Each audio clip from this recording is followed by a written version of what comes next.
జగంపేట అన్న క్యాంటీన్లో ఈ వారం పురోహితులు గురుస్వామి మామిళ్లపల్లి రామకృష్ణ రాధాదేవి దంపతుల మనవరాలు గాయత్రి ఐశ్వర్య పుట్టినరోజు సందర్భంగా వారి తల్లిదండ్రులు అర్చక పురోహిత విభాగం రాష్ట్ర ప్రధాన కార్యదర్శి మామిళ్లపల్లి అయ్యప్ప మౌనికల ఆర్థిక సాయంతో పేదలకు అన్నదానం నిర్వహించారు. కార్యక్రమానికి జగంపేట మండలం తెలుగుదేశం పార్టీ అధ్యక్షులు జీను మణిబాబు ముఖ్య అతిథిగా హాజరై మాట్లాడుతూ తొందరలోనే జగంపేటలో ప్రభుత్వ అన్న క్యాంటీన్ ఏర్పాటవుతుందని అన్నారు.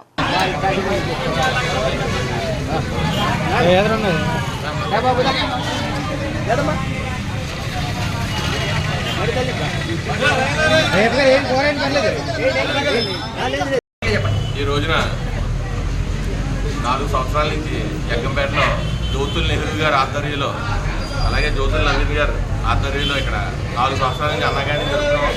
ఈరోజు మామిడిపల్లి గారు అబ్బాయి అయ్యప్ప పడుతున్న జగ్గంపేట 4 సంవత్సరాల నుంచి జరుగుతుంది. కేవలం కార్యక్రమాలు చేసి నడిపిస్తున్నారు. అందరూ కూడా ఆయన అభిమానులు అందరూ కూడా తప్పకుండా దాతలందరూ కూడా దీనికి సహకరిస్తున్నారు. తప్పకుండా అన్నగాడిని అధికారులు వచ్చి అందరూ కూడా ఈసారి నుంచి అక్కడికే వస్తే వాళ్ళకి అన్నగాడిని అక్కడ అరేంజ్ చేస్తారు.